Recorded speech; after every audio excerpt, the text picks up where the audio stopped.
bismillaahi raxmaani raxiim kulanti wacan daawadayaal meel kastoo aad joogtaan halkan waa National TV qodobada wararkeena xilligan waxa ugu waaweyn Cali Guudlaabe oo markii ugu horeysay tan iyo markii madaxweyne loo doortay tagay magaalada Beledweyne xilli dhowr mar laga hor istaagay safarkiisa warar ayaan idinkaga hayaa madaafiic culus oo lagu weeraray garoonka diyaaradaha Beledweyne iyo xiisad dagaal oo halkaasi ka taagan wararkeena kalena waxa kamid ah madaxweyne Farmaajo oo sheegay in Soomaaliya ay diyaar u tahay inay la wareegto amniga guud ee dalka wiilkii 5 jirka ahaa ee laga soo saaray godkii uu 5 maalmood ku jiray oo geeriyooday iyo dawladda Morocco oo u tacsiyeysay ehelada wiilkaasi sidoo kale waxaan idin hayaa caruur walaalo ah oo ku geeriyootay dab ka kacay magaalada Boorama qodobadaasi oo dhan ayaad warkeena ku daawan doontaan waa Axad 6 Febraayo sanadka 2022 fadlan daawade aan ka qayb qaadano dhismaha dalkeenna anagoo ka fogaanayna wax walba oo dib inoo celin kara waad ku mahadsantihiin inaad taasi nala fahantaane fadlan nala faafiya warkan idinkoo ku sheer gareynaya baraha bulshada aan ku bilaabo warkeenna madaxweynaha maamulka Hirshabelle Cali Guudlaabe Xuseen ayaa markii ugu horeysay tan iyo markii loo doortay hoggaanka sare ee maamulkaasi maanta ka degay magaalada Beledweyne ee xarunta gobolka Hiiraan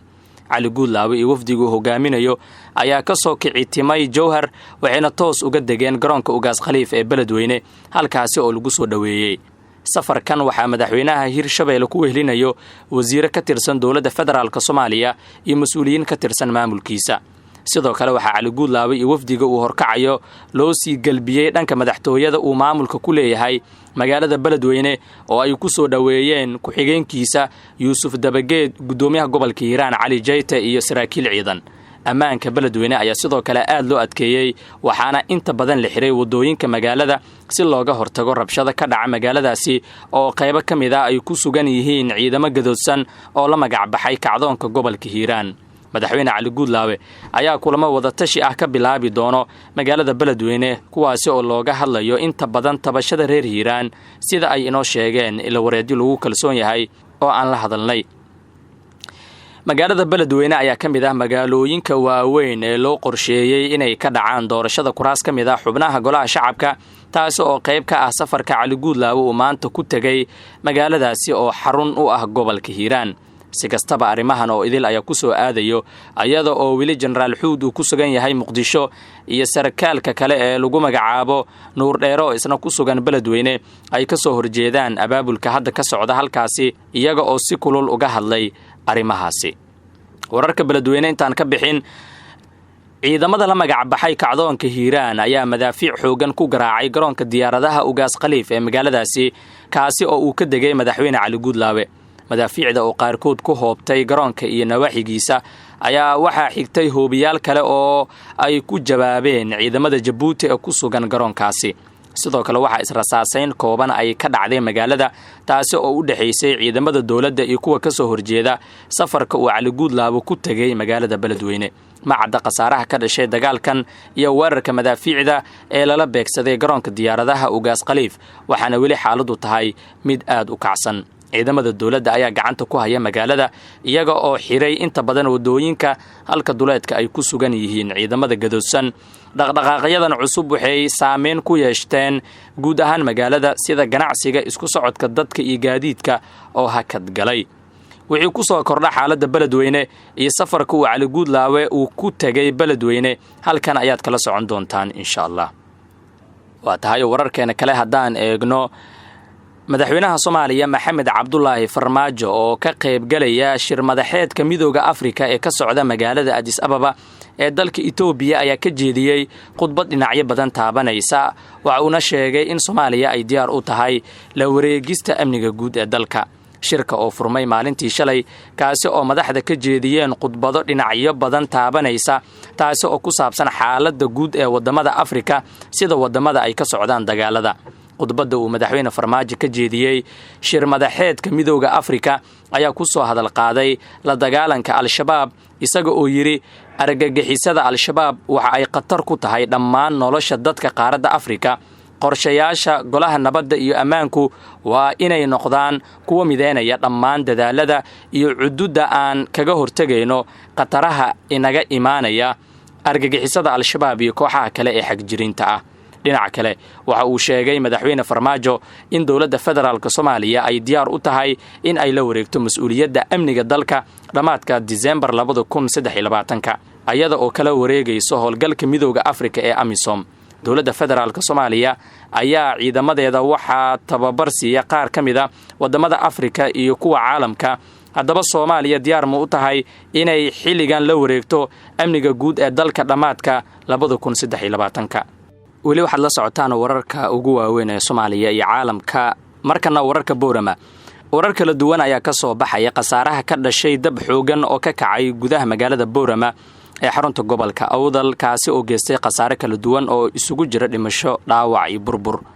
dabka ayaa waxaa lagu soo waramayaa inuu ka kacay xaafadda Sheekh Cismaan ee galbeedka magaalada Boorama, waxaana ku geeriyooday 3 caruur oo walaalo ahaa. caruurta geeriyootay ayaa kala ahaa Deeqsan Sheekh Muuse oo 3 sano jir ah, Aragsan Sheekh Muuse oo 9 bil jir ah, iyo Maxamed Sheekh Muuse halka uu dhaawac culus soo gaaray Khalid Sheekh Muuse. wararka ayaa sheegaya in caruurta aysan helin gurmadkii loo baahnaa markii uu dabka ka kacayay gurigooda, sida ay noo xaqiijiyeen ilo dadka deegaanka ah. gaadiidka dabdamiska ayaa la sheegay in goor dambe ay gaareen goobta, isla markaana ay ku guuleysteen inay damiyaan dabka, wallow uu geystay khasaaro naf iyo maalba leh. aabbaha dhalay caruurta oo la hadlay warbaahinta ayaa dhankiisa sheegay in xilliga uu dabka kacayay uu ka maqnaa guriga, isla markaana ay jiifeen caruurta.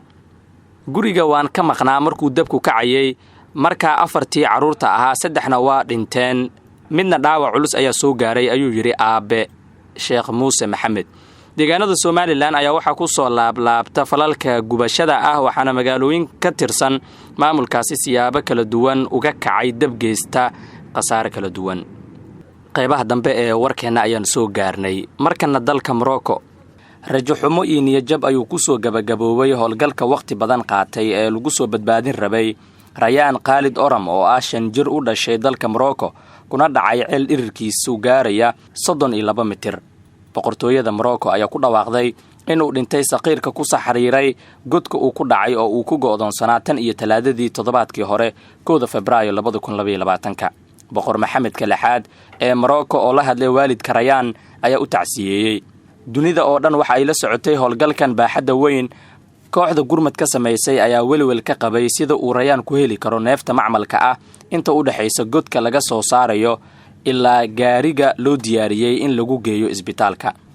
Rayaan waxa iska dhalay Khalid Oram iyo Wasiima Qarsheesh. qoyskan ayaana degan magaalada Tamarod oo dhacda waqooyiga Morocco. markii ugu horeysay ee rajo laga muujiyay noloshiisa waxa ay ahayd kadib markii kaamirooyin lagu riday ceelka ay soo qabteen muuqaalka wiilkan oo nuxnuxsanaya. waalidkiisa kama aanay tagin godka oo waxa ay rajo ka qabeen in uu dib ula midoobo, maadaama indhahooda ay ku arkayeen dad badan oo isugu soo baxay sidii ceelka looga soo saari lahaa Rayaan Khalid ilaa laga xaqiijiyay inuu geeriyooday. saraakiisha caafimaadka iyo kuwa kooxda gurmadka degdega ah ee howlgalkan iska kaashaday ayaa saacado ka hor inta aan la shaacin geerida Rayaan waxa ay rajo geliyeen dadka la socday dhacdadan, oo waxa ay tilmaameen in ay ku dhow yihiin soo afjaridda howlgalka. waxaa la soo tabiyey in wiilka yar uusan wax cunin waxna cabin muddo 5 maalmood ah. sidoo kale khubarada caafimaadka ayaa ka walwalsan in maadaama ceelku uu ku dhacay uu aad u dheer yahay ay dhaawacyo gaareen. heerkulka gobolka ayaa gaara heer aad u sareeya oo noqon kara 40 digrii ilaa 50 digrii, taasoo dhibaato weyn ku noqonaysa qof god ku jira. ceelkan ayaa u samaysan god aad u dhuuban oo qof caadi ah uusan geli karin, wuxuuna ka duwan yahay qaabka loo qodo ceelasha Soomaalida. dhulka oo buuraley ah ayaa adkeeyay shaqada gurmadka. halkaasi ayaan ku soo gabagabeynayaa warkii aad ka daawanayseen barteen YouTube-ka National TV. inta ku kulmi doono wararkana soo socda nabadgelyo.